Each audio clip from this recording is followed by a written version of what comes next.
विद्यार्थी मित्र हो नमस्कार, मी कुशल क्षीरसागर आमच्या इनोव्हेटिव्ह व्ह्यू पब्लिकेशनच्या डिजिटल प्लॅटफॉर्मवर आपले हार्दिक हार्दिक स्वागत करतो। विद्यार्थी मित्र हो, मागील व्हिडिओमध्ये आपण लेसन क्रमांक 188 म्हणजे डोमेस्टिक वायरिंग इन्व्हर्टरचे इन्स्टॉलेशन याविषयी माहिती पाहिली होती। तर आज आपण लेसन क्रमांक 189 म्हणजेच इलेक्ट्रिक पॉवर जनरेशन याविषयी माहिती पाहणार आहोत। विद्यार्थी मित्र हो, हा लेसन पूर्ण झाल्यानंतर आपणास इलेक्ट्रिक पॉवर जनरेशन म्हणजे काय, त्याच्यानंतर different types of generating station म्हणजे जनरेटिंग स्टेशनचे प्रकार याची सगळी माहिती मिळणार आहे। चला तर मग सुरू करूयात।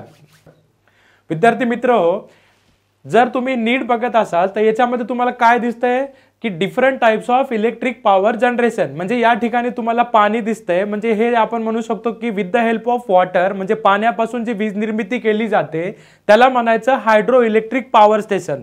तुम्ही या ठिकाणी बघताल तर तुम्हाला दिसेल की मोठे मोठे जे चिमनीज आहेत त्याच्यामधून धूर जातोय, म्हणजे हे काय आहे थर्मल पॉवर स्टेशन। त्याच्यानंतर हे तर सगळ्यांसाठीच फॅमिलियर आहे, म्हणजे एक ओळखीचं आहे। तर याला तुम्ही म्हणू शकता पवनचक्कीद्वारे ऊर्जा निर्माण करणे म्हणजे विद्युत ऊर्जा निर्माण करणे, ठीक आहे। तर ह्या सगळ्याबद्दलच आपल्याला माहिती शिकायची आहे। ओके, चला तर मग स्टार्ट करूयात। हा तर विद्यार्थी मित्रांनो, निसर्गामध्ये अनेक प्रकारचे ऊर्जेचे स्रोत आढळतात, त्यामध्येच आपण काय करू शकतो इलेक्ट्रिक एनर्जी आपण म्हणजे विद्युत ऊर्जा आपण निर्माण करू शकतो। आणि त्याचे जे स्रोत आहेत ते पुढील प्रमाणे मध्ये आहेत। मग याच्यामध्ये सगळ्यात मोठा स्रोत काय मित्रांनो, सूर्य। आता सूर्य हा काय आहे, सूर्यापासून जी मिळणारी जी उष्णता आहे ते काय आहे आपल्या प्राथमिक ऊर्जेचे एक स्रोत आहे। आणि या सूर्यापासून जे मिळणारी जी किरणे आहेत ते काय करू शकतो आपण एकाच ठिकाणी केंद्रित करून त्यापासून मिळणाऱ्या ऊर्जेचा वापर आपण करू शकतो। आणि याच उष्णतेचा वापर काय करायचा मित्रांनो की आपण सोलार पॅनलद्वारे त्याची ऊर्जा निर्माण करू शकतो। त्याच्यानंतर बघा विद्यार्थी मित्रांनो, हवेचा वापर म्हणजेच काय, आता मी तुम्हाला जे पवनचक्कीबद्दल दाखवलं होतं तर हवेचा वापर काय करायचा, हवेचा वापर हा पवनचक्की जो फिरती तर त्या पवनचक्कीला फिरून जनरेटरला फिरवण्यासाठी केला जाऊ शकतो। आणि या जनरेटरला फिरून काय करायचं त्याच्यामध्ये जे निर्माण झालेली जी इलेक्ट्रिकल ऊर्जा जी आहे तर त्या ऊर्जेचाच आपण बॅटरी बॅकअप चार्ज म्हणून करायचा। मग ह्या बॅटरी बॅकअप चार्जचा उपयोग कधी करता येईल तुम्हाला की जेव्हा पण वारा कमी प्रमाणामध्ये असेल किंवा पूर्णतः कधी कधी अशी परिस्थिती निर्माण होऊ शकते मित्रांनो की जेव्हा वारा पूर्णतः नसतो, मग त्यावेळेस काय करायचं ह्या बॅटरी बॅकअपचा आपण उपयोग करायचा। आणि याचा तुम्ही जर नीट बघितला तर याचा उपयोग काय आहे, आपण पवनचक्कीचे पाते फिरवण्यासाठी त्याच बॅटरी बॅकअपचा उपयोग करू शकतो। म्हणजे त्याचा फायदा काय झाला की देखभालीचा आणि निर्मितीचा जो पण खर्च असेल तो कमी प्रमाणामध्ये असेल। ओके, त्याच्यानंतर बघा मित्रांनो पाणी। आता पाणी तर सगळ्याला माहित आहे की जेव्हा पण आपण हे पाणी जे आहे हे निसर्गाची देण आहे आणि या पाण्याला जेव्हा आपण साठवून ठेवले जाते तेव्हा त्याच्यामध्ये काय करू शकतो मित्रांनो, आपण एक संभाव्य ऊर्जा निर्माण करू शकतो। आणि मी तुम्हाला जो हायड्रो इलेक्ट्रिक पॉवर स्टेशनची जी डायग्राम स्टार्टिंगला दाखवली होती बघा, मग त्याच्यामध्ये काय आहे की यांत्रिकी जे पण शक्तीचे ऊर्जाचे रूपांतर जे आहे ते आपण कशामध्ये करू शकतो, इलेक्ट्रिकल ऊर्जामध्ये करू शकतो। म्हणजे त्याच्यामध्ये काय करायचं, पाण्याचा उच्च दाब म्हणजे त्याच्यामध्ये काय करायचं वॉटर टर्बाइन, त्या वॉटर टर्बाइनला आपण काय करायचं मित्रांनो फिरवायचं। मग त्याच्याद्वारे काय झालेलं आहे त्या वॉटर टर्बाइनची जे कपलिंग म्हणजे प्राइम मूवरची कपलिंग कोणासोबत असते, अल्टरनेटर सोबत। मग या अल्टरनेटर सोबत त्याला फिरवण्याचं। मग ही पद्धत जी आहे ती काय फायदा झाला, जास्तीत जास्त प्रमाणामध्ये वापरली जाऊ शकते। कारण की हायड्रो इलेक्ट्रिक पॉवर स्टेशनचा सगळ्यात मोठा फायदा काय मित्रांनो की देखभालीचा आणि निर्मितीचा खर्च काय आहे फार कमी प्रमाणामध्ये असतो। ओके, त्याच्यानंतर बघा हे जे नैसर्गिक इंधने आहेत विद्यार्थी मित्रांनो, नैसर्गिक इंधने म्हणजे डोक्यामध्ये लगेच तुमच्या आलं पाहिजे, काय आलं पाहिजे, कोळसा, खनिज तेल म्हणजे जसे आपले की लाकूड, ह्या सगळ्यापासून जे नैसर्गिक वायू वगैरे जे आहेत म्हणजे त्यांच्यापासून जे निर्माण होणारी जी उष्णता आहे मग त्याच वापर करून आपण काय करू शकतो त्या वाफेचे इंजिन। त्याच्यानंतर जसे ह्याच्यामध्ये मी तुम्हाला वॉटर टर्बाइन सांगितलं तसं ह्याच्यामध्ये काय आलं स्टीम टर्बाइन, म्हणजे स्टीम टर्बाइन यासारख्या फिरण्यासाठी काय करू शकता तुम्ही त्याचा उपयोग करू शकता। ओके, त्याच्यानंतर बघा विद्यार्थी मित्रांनो न्यूक्लिअर ऊर्जा। आता तुमच्यापैकी बऱ्याच जणांना माहित असेल की न्यूक्लिअर ऊर्जा जो आहे तो एकदम इंटरेस्टिंग असा प्रोजेक्ट आहे मित्रांनो। तर याच्यामध्ये काय असते युरेनियम, म्हणजे हे युरेनियम जे आहेत ते हे बघा युरेनियम आणि थोरियम। मग याच्यामध्ये काय करायचं की जे पण आपले अणूचे जे विभाजन आहे तर त्या अणूचे विभाजन करून काय करायचं, त्याची उष्णता निर्माण केली जाते. म्हणजेच हे जे युरेनियम आहे आणि थोरियम आहे यासारख्या पदार्थाचं काय करायचं मित्रांनो, विभाजन करायचं. म्हणजे त्यामध्ये काय करायचं, स्फोट घडून आणायचा. मग त्यातून निर्माण होणारी जी उष्णता आहे त्याचा वापर कशासाठी करायचा, वाफ तयार करण्यासाठी करायचा. मग याच वाफेचा उपयोग म्हणून तुम्ही काय करणार, जे तुम्हाला या ठिकाणी वॉटर टर्बाइन, या ठिकाणी स्टीम टर्बाइन, तसं याच्यामध्ये काय सांगायचं, टर्बाइनला फिरवण्यासाठी म्हणजे तुमच्या प्राइम मूव्हरला फिरवण्यासाठी केला जातो. विद्यार्थी मित्रांनो, तुम्हाला न्यूक्लिअर एनर्जीचं एक उदाहरण इंटरेस्टिंग सांगतो की जेव्हा पण तुम्ही 1 किलो म्हणजेच 1 किलो हे समजा युरेनियम आणि थोरियम जर वापरला तर त्याच पैशामध्ये तुम्हाला जवळपास 4500 टन एवढा काय लागेल, तर तुम्हाला कोळसा लागेल. म्हणजे तुम्हाला याचा जो खर्च आहे 1 किलो न्यूक्लिअर फ्यूल मधून जेवढी पण आपण उष्णता निर्माण करतो तेवढीच उष्णता काय होईल, 4500 टन कोळशामधून तयार होते. आणि त्याच्यामुळे तुम्हाला लक्षात आलं असेल की याचा जो देखभालीचा खर्च आहे तो कसा असेल, प्राथमिक यांच्या तुलनेमध्ये याचा जास्त असेल. परंतु याच्यामधून जे निघणारे जे रेडिओ ऍक्टिव्ह जे आहेत म्हणजे त्याचा जो टाकाऊ कचरा असेल विद्यार्थी मित्रांनो, तो त्याचा डिसएडव्हान्टेज असेल, तो त्याचा तोटा असेल. काय, तुम्ही लवकरात लवकर त्याचा डिस्पोजल ऑफ वेस्ट करू शकत नाही, म्हणजे लवकर त्याचं विघटित करता येत नाही. ओके, त्याच्यानंतर बघा टायडल. आता हे टायडल म्हणजे काय असते विद्यार्थी मित्रांनो, की जे पण आपली समुद्राची जे भरती आहे तर त्या भरती ओहोटीच्या लाटापासून जे वीज निर्मिती होते ते पण आपल्याला एक निसर्गाची देणच आहे. म्हणून हे सगळे जे काय आहेत मित्रांनो, ऊर्जेचे स्त्रोत. ओके, हा तर विद्यार्थी मित्रांनो एनर्जीच्या स्त्रोतांची जर तुलना केली म्हणजे आता जे मी तुम्हाला सगळ्या जे सांगितलं म्हणजेच काय, इलेक्ट्रिकल एनर्जी जे आहे तर त्या निर्माण करण्याचे मुख्य स्त्रोत काय असेल, पाणी, इंधन आणि न्यूक्लिअर एनर्जी. मग त्याच्यामध्ये बघा, जेव्हा पण तुम्ही पाण्याची शक्ती असेल, इंधनाची शक्ती असेल आणि न्यूक्लिअर शक्ती असेल, या सगळ्यांना जर तुम्ही तुलना केली तर तुम्हाला लक्षात येईल की सुरुवातीची किंमत ही पाण्याच्या शक्तीची थोडीफार जास्त आहे आणि इंधनाची शक्तीची काय आहे, कमी आहे. परंतु आता जे मी तुम्हाला सांगितलं न्यूक्लिअर शक्ती, मग त्याच्यामध्ये युरेनियम आणि थोरियम, मग त्यामुळे त्याची जे सुरुवातीची किंमत असेल तर ती कशी असेल विद्यार्थी मित्रांनो, सर्वात जास्त असेल. कशी असेल, सर्वात जास्त.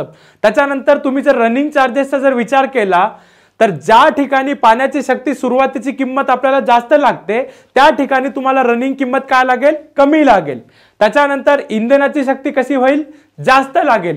आणि न्यूक्लिअर एनर्जी मध्ये तुम्हाला तो फायदा होईल, म्हणजेच काय, न्यूक्लिअर शक्तीमध्ये रनिंग चार्जेस हे एकदम कमी असतात विद्यार्थी मित्रांनो. ओके, त्याच्यानंतर आता तुम्ही बघा की जो पण साठा आहे, आता पाण्याचा साठा जो आहे तो कसा आहे मित्रांनो, कायम आहे. त्याच्यानंतर आता तुम्ही बघत आहात की वाढत्या लोकसंख्येमुळे इंधनाच्या शक्तीचा जो साठा आहे तो कसा आहे मित्रांनो, एकदम कमी होणार आहे.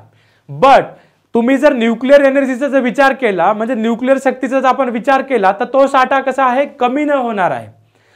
त्याच्यानंतर बघा स्वच्छता, आपल्या प्रत्येकाच्या घरोघरी दारोदारी स्वच्छतेला फार महत्व आहे मित्रांनो. तर स्वच्छतेचा जर विचार केला तर स्वच्छतेमध्ये पाण्याची शक्ती म्हणजे हायड्रो इलेक्ट्रिक पॉवर स्टेशन हे एकदम अतिस्वच्छ असतात, म्हणजे क्लीन लाईनेस मध्ये यांना पैकीच्या पैकी मार्क असतात मित्रांनो. त्याच्यानंतर बघा इंधनाची शक्ती जर बघितली तर त्याच्यामध्ये अत्यंत जटिल अशी त्याची रचना आहे बघा, म्हणजेच काय असेल, अस्वच्छता जास्त प्रमाणामध्ये आहे. आणि न्यूक्लिअर शक्तीमध्ये पण त्याचा फायदा काय आहे मित्रांनो, की जे पण स्वच्छतेचे जे पर्सेंटेज आहे ते पाण्याच्या शक्तीपेक्षा कमी परंतु इंधनाच्या शक्तीपेक्षा जास्त कशाचा असेल तर न्यूक्लिअर शक्तीचा असेल मित्रांनो. ओके, त्याच्यानंतर बघा आता जे मी तुम्हाला साधेपणाच्या बाबतीमध्ये सांगणार आहे की साधेपणा म्हणजे काय, एखादे नवीन जरी इंजिनियर तुमच्यासारखे जे होतकरू तरुण आहेत की उद्या जर तुम्हाला समजा त्या ठिकाणी जॉब वगैरे लागला, म्हणजे एखादा हायड्रो पॉवर स्टेशन आहे, एखादा थर्मल पॉवर स्टेशन आहे, एखादा न्यूक्लिअर पॉवर स्टेशन आहे, तर त्या ठिकाणी तुम्हाला काम करताना काही अडचणी वगैरे येऊ नयेत. मग अडचणी वगैरे येऊ नयेत म्हणजे त्याचा साधेपणा जो आहे तो पाण्याच्या शक्तीमध्ये कसा आहे मित्रांनो, एकदम सोपा आहे, म्हणजे तुम्ही लगेच तिथे काम करू शकता. त्याच्यानंतर इंधनाच्या शक्तीमध्ये कसं आहे मित्रांनो, थोडंसं त्याच्यापेक्षा अवघड आहे, म्हणजे जटिलता थोडी आहे. त्याच्यानंतर न्यूक्लिअर शक्तीमध्ये मित्रांनो तुम्हाला सांगायला वाईट वाटते, बट तुम्ही जसं जसं जसं तुम्ही सिनियर होताल तसं तसं तसं तुम्हाला हे न्यूक्लिअर पॉवर स्टेशनमध्ये काम करण्याची संधी मिळेल. म्हणजे काय होईल, संधी मिळण्याचे चान्सेस जे आहेत ते तुम्हाला याच्यामध्ये लवकर मिळतील, याच्यामध्ये थोडंसं अवघड होईल, बट याच्यामध्ये थोडासा एक्सपिरियन्स जास्त लागेल. कारण की याची जी वर्किंग वगैरे आहे ते कशी आहे मित्रांनो, थोडीशी कॉम्प्लिकेटेड आहे. ओके, त्याच्यानंतर बघा विश्वासार्हता. आता विश्वासार्हता म्हणजे काय, अत्यंत विश्वासू असं आहे. हे आपलं हायड्रो पॉवर स्टेशन असेल, इंधनाची शक्ती जी आहे ते थोडंसं कमी विश्वासू असेल. त्याच्यानंतर जे न्यूक्लिअर शक्ती जे आहे ते कसं असेल, बऱ्यापैकी विश्वासू असेल. त्याचं कारण काय विद्यार्थी मित्रांनो, फक्त तुम्हाला स्टार्टिंगला काम करताना अडचण येईल, बट एकदा काम चालू झालं की तुमचं काम काय होईल, एकदम सोपं होऊन जाईल. Okay, so this is all about the comparison of energy sources. म्हणजे सगळ्या एनर्जी सोर्सेसची जर आपण तुलना केली तर आपल्याला हे सगळ्या गोष्टी शिकायला मिळतील. ओके, त्याच्यानंतर बघा मित्रांनो, आपण जेव्हा ऊर्जेच्या स्रोतांना तुलना केली त्याच्यामध्ये तुम्हाला बऱ्याचपैकी गोष्टी शिकायला मिळाल्या. ओके, तर आता आपल्याला शिकायचं आहे की पॉवर जनरेशनसाठी जे पण वापरात येणारे जे इंधन आहेत मित्रांनो, तुम्हाला माहित आहे हे जे टाइप्स ऑफ फ्युल्स असतात, म्हणजे जे वापरात येणारे इंधन असतात, हे किती प्रकारचे असतात, 3 प्रकारचे असतात. एक म्हणजे आपला सॉलिड मटेरियल, दुसरा म्हणजे लिक्विड मटेरियल आणि तिसरा म्हणजे गॅसेस. तर यालाच मराठीमध्ये काय म्हणायचं मित्रांनो, घन. सॉलिडला काय म्हणायचं, घन. लिक्विडला म्हणायचं द्रव आणि गॅसेसला काय म्हणायचं, गॅस. आता तुम्ही जर नीट बघितलं असेल तर या ठिकाणी तुम्हाला हे जे डायग्राम आहे हे काय सांगते मित्रांनो, की जे पण आपल्याला अनप्रोसेस जे आहेत, अनप्रोसेस म्हणजे काय, जसं आपल्याला ऍग्रिकल्चरचे वेस्ट असतात, म्हणजे डंग आहे, ऊड आहे, म्हणजे लाकूड आहे, जे शेण आहे, तर याचा फायदा काय होईल, म्हणजेच काय होईल, त्याची प्रोसेसिंग होईल. म्हणजेच काय होईल, आपल्याला त्याच्यामध्ये आपल्याला बायोगॅस जे आहे तर त्याचा फायदा तुम्ही ऐकलेला असेल, शिकलेले असताल. त्याच्यानंतर बघा जे पण कार्बनाइज जे गोष्ट असतात, म्हणजे जे चारकोल, म्हणजे त्याच्यावर प्रोसेसिंग केल्यावर काय भेटते आपल्याला, चारकोल. ओके, त्याच्यानंतर जे लिक्विड मटेरियल आहे मित्रांनो, म्हणजेच काय असेल तुमचं, केरोसिन असेल, मिथेनॉल असेल, इथेनॉल असेल आणि जे पण आपल्या घरोघरी जे वापरले जाणारे जे गॅसेस आहेत, म्हणजेच LPG, लिक्विफाईड पेट्रोलियम गॅस, त्याच्यानंतर नॅचरल गॅस, त्याच्यानंतर हे जे आता सांगितलं तुम्हाला ऊडचा, डंगचा, म्हणजे बायोगॅस प्रकल्प असू द्या किंवा ऊड गॅस असू द्या, मग या सगळ्यापासून आपण काय करतो मित्रांनो, इलेक्ट्रिसिटी निर्माण करतो. म्हणजे हे काय झालेलं आहे, हे सगळे जे आहेत ते आपल्याला काय आहेत, एक प्रकारचे आपल्या शरीरामध्ये जसं आपल्याला अन्न आवश्यक आहे तसं आपल्याला विद्युत ऊर्जा तयार करण्यासाठी हे सगळे काय आहेत, त्याचे इंधन. Okay, so this is all about the types of fuel use for the power generation. विद्यार्थी मित्रांनो, तुम्ही जर आता नीट बघत असताल, तुम्हाला मी आता सांगितलं की सॉलिड, लिक्विड आणि गॅसेस, तर त्याच्यापैकी बघा सॉलिड फ्यूल जे असतात ते किती प्रकारचे आहेत, 2 प्रकारचे. याच्यामध्ये आहे नैसर्गिक, म्हणजे त्याला म्हणायचं नॅचरल सॉलिड, आणि दुसरं काय आहे मित्रांनो, कृत्रिम, म्हणजे जे गॅस वगैरे आपण तयार करू शकतो ना, तो वाला मॅटर. ओके, तर नैसर्गिक सॉलिड फ्यूल म्हणजे काय मित्रांनो, की जे पण तुमचा लाकूड आहे, तुमचा कोळसा आहे, आणि जर आपण कृत्रिम साधनांचा जर विचार केला, म्हणजे कृत्रिम इंधनाचा विचार केला, तर त्याच्यामध्ये काय आहे, आता मी तुम्हाला चारकोल सांगितलं होतं बघा. चारकोल म्हणजे काय मित्रांनो, जे आपण दगडी कोळसा म्हणतो ना, त्याला म्हणतात आपण चारकोल. आणि इतर प्रकारचे जे पण त्याच्यामध्ये जे लिक्विड मटेरियल्स आहेत ते, म्हणजे जे द्रव इंधन आहेत ते पण त्याच्यामध्ये येतात. आता हे लिक्विड मध्ये कोणते कोणते येतात मित्रांनो, आता लिक्विड फ्यूल म्हणजे काय मित्रांनो, की जे पण तुम्हाला सांगितलं, केरोसिन असेल, पेट्रोल असेल, डिझेल असेल, गॅस ऑइल असेल, हे सगळे कशाचे प्रकार आहेत मित्रांनो, तर हे आहेत आपल्या द्रव इंधनाचे. ओके, हे सगळे तुम्हाला ऑलरेडी माहिती आहेत. त्याच्यानंतर बघा, आता बघा, जेव्हा आपण घन, द्रव यांचा विचार केला, त्याच्यापैकी मी तुम्हाला आज सांगणार आहे की लिक्विड फ्यूलचे फायदे काय आहेत. तर लिक्विड फ्यूलचे फायदे म्हणजे काय असेल मित्रांनो, की लिक्विड फ्यूल प्लांट मध्ये त्याचे जे डिझाईन आहे आणि त्याचे जे लेआउट आहे ते कसे असते, एकदम सोपे असते आणि एकदम साधे असते, आणि त्याला लागणारी जागा पण कशी आहे मित्रांनो, एकदम कमी असते. आणि हा जो प्लांट आहे तो कसा होतो, लवकर सुरू होतो. म्हणजेच ह्या काय आहे, कमी वेळेमध्ये पण आपण लोड होतो. ओके, यामध्ये काय असतात, त्याच्यामध्ये स्टँड बाय लॉसेस वगैरे नसतात. ओके, मग हे काय झाले, त्याचे फायदे झाले. आणि याचा सगळ्यात मोठा फायदा काय मित्रांनो, की कोल प्लांट पेक्षा याची थर्मल एफिशियन्सी कशी आहे, जास्त आहे. कशी आहे, जास्त. त्याच्यानंतर तुम्हाला अजून एक फायदा सांगतो, की ऑपरेट करायचं जर आपण ठरवलं तर याला नाही का कमी स्टाफ मध्ये पण तुम्ही ऑपरेट करू शकता. ओके, तर हे मित्रांनो सगळे फायदे तुम्ही लक्षात ठेवा.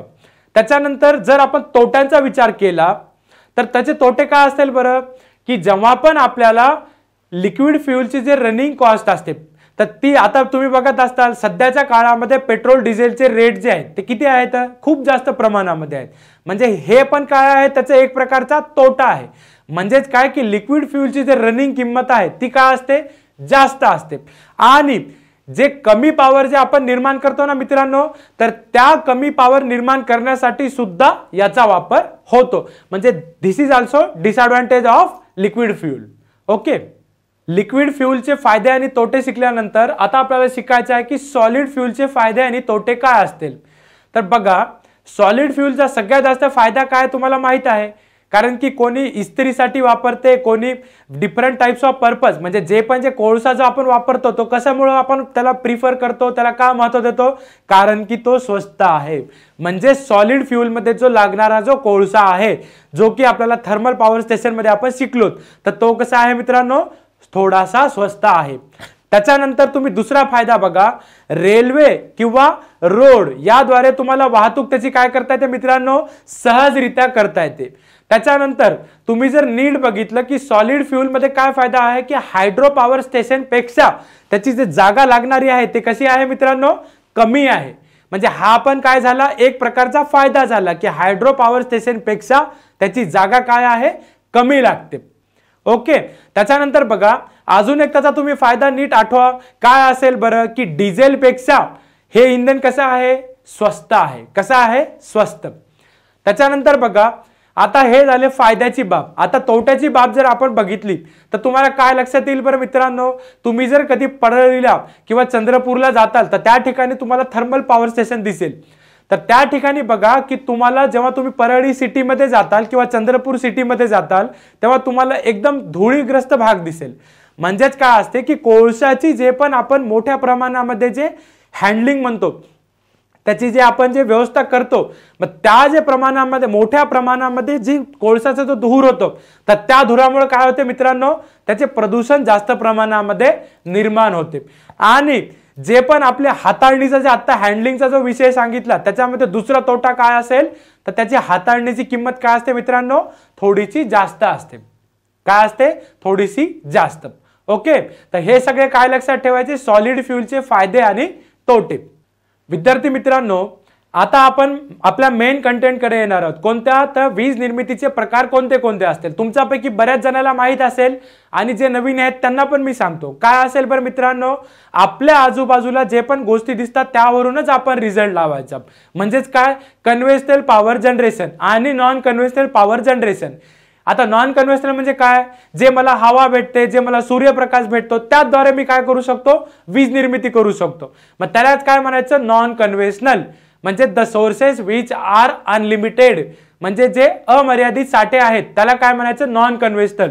आणि जे पण सोर्सेस आहेत त्यांचा आपण मर्यादित वापर करतो. म्हणजे कशाचा, पाणी, कोळसा, जे आपले न्यूक्लिअर म्हणजे हायड्रो पॉवर स्टेशन असेल, थर्मल पॉवर स्टेशन असेल, न्यूक्लिअर पॉवर स्टेशन असेल, या सगळ्याचा भाग कशामध्ये येईल तर मित्रांनो, कन्व्हेन्शनल पॉवर जनरेशन. आणि जे पण तुम्हाला मिळणारी जे हवा, सूर्यप्रकाश, या सगळ्या बाबी जे आहेत ते काय असतील, non conventional power generation. Okay, so this is all about the types of electrical power generation, that is conventional power generation and non conventional. आता तुमचा डाऊट क्लिअर झाला का? ओके, आज आपल्याला शिकायचं आहे की नेमकं जे पण टाइप्स ऑफ पॉवर स्टेशन जे आहेत तर ते मी तुम्हाला स्टार्टिंग पासून सांगत आलेलो आहे. काय सांगत आलेलो आहे की these are the different types of power stations. आता बघा, जनरेटिंग स्टेशन म्हणजे काय, की ज्या ठिकाणी आपण पॉवर निर्मिती करतो तर त्या प्लांटला काय म्हणायचं मित्रांनो, जनरेटिंग स्टेशन. मग आता हे जनरेटिंग स्टेशन कसे निर्माण होणार, आपल्याकडे जे पण सोर्सेस अवेलेबल आहेत तर त्या सोर्सेसचा वापर करून काय करणार आपण, हे सगळे जनरेटिंग स्टेशन उभारणार. ओके, तर याच्यामध्ये नीट बघा, आपण कोळशाचा वापर करून काय करू शकतो, थर्मल पॉवर स्टेशन. आपण पाण्याचा वापर करून काय करू शकतो, हायड्रो इलेक्ट्रिक पॉवर स्टेशन.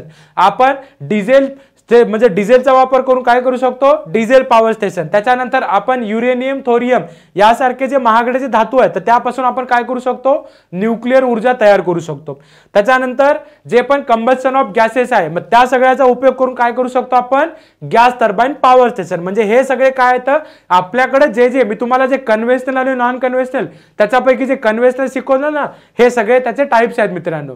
तर याच्यामध्ये काय असेल बरं, प्रत्येकामध्ये एक गोष्ट कॉमन आहे मित्रांनो. कोणती? हा, तर विद्यार्थी मित्रांनो, ह्या सगळ्यामध्ये गोष्टीमध्ये काय लक्षात ठेवायचं तुम्ही, की जे पण आपला हे वीज निर्मिती जे आहेत ते दोन गोष्टीवर चालणार. बघा काय असेल बरं त्या दोन गोष्टी, एक असेल तुमचा अल्टरनेटर. काय असेल तो मित्रांनो? अल्टरनेटर. म्हणजे त्याला काय सांगायचं की जे पण आपण अल्टरनेटर किंवा दुसरं नाव काय असेल मित्रांनो त्याचं? जनरेटर. काय नाव असेल? जनरेटर. म्हणजे याच्याद्वारे आपण काय करणार आहोत? वीज निर्मितीला महत्व देणार. आणि या जनरेटरची कपलिंग कोणासोबत असते मित्रांनो? Prime mover. कशासोबत असते? Prime mover. ह्या दोन गोष्टी तुमच्यासाठी नवीन आहेत बघा.